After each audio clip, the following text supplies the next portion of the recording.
झोपड़ी के भाग आज खुले जाएंगे, राम आएंगे।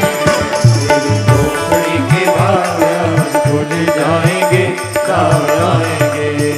मेरी झोपड़ी के भाग आज खुले जाएंगे, राम आएंगे। तो कल उनको चर्चा हो रही थी, 26 तारीख से उनके यहाँ कथा शुरू हो रही है। हाँ, तो हम चर्चा कर रहे थे, उनको आते ही बहुत प्रसन्नता हुई। बाकी आपका स्वागत और जितने भी लोग, हमें पता लगा रास्ता में आते समय कि आप लोग लगभग 10 बजे से यहाँ बैठे हुए हैं, 8 बजे से, क्योंकि 8 साढ़े 8 बजे का समय था। तो हम क्षमा प्रार्थी हैं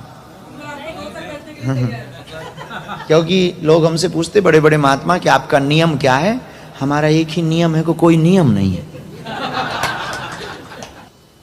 किसी महात्मा के पास एक आदमी गया, उसने कहा कि हमको एक गाय दान में देनी है। गाय तो समझते ना, काऊ तुम्हारी भाषा में।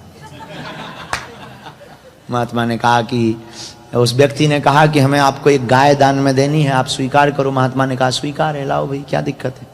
गाय मिली महात्मा के चेले और महात्मा बहुत खुश हुए। अच्छा रहा, गाय आ गई, दूध निकलेगा, मक्खन होगा, खीर बनेगी, ठाकुर जी को प्रसाद लगेगा, आनंद आएगा।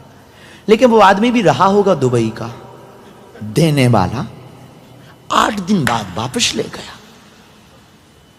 काऊ को, गाय को वापस ले गया। अब चेले मुंह लटका के आए महात्मा के पास। महात्मा ने कहा क्या बात है, मुंह क्यों लटकाए? बोले वो जो गाय दी थी ना, वो वापस ले गए।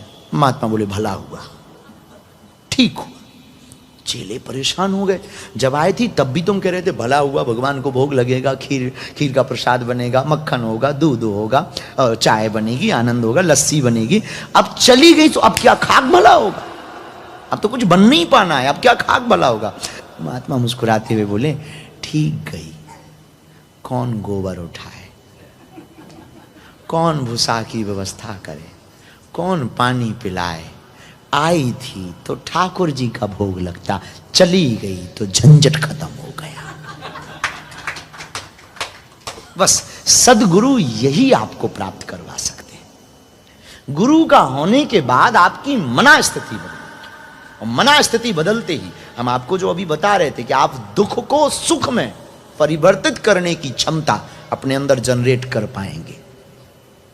अब वो यही उपाय है कि कुछ बिगड़ भी गया, उसमें भी भगवान ने कुछ भला सोचा होगा, और कर भी क्या सकते हैं। अगर नहीं भला सोचा और बुरा हो भी गया तो तुम्हारे पास रोने के अलावा कोई उपाय नहीं। अब तुम चाहे रो के जिंदगी जियो,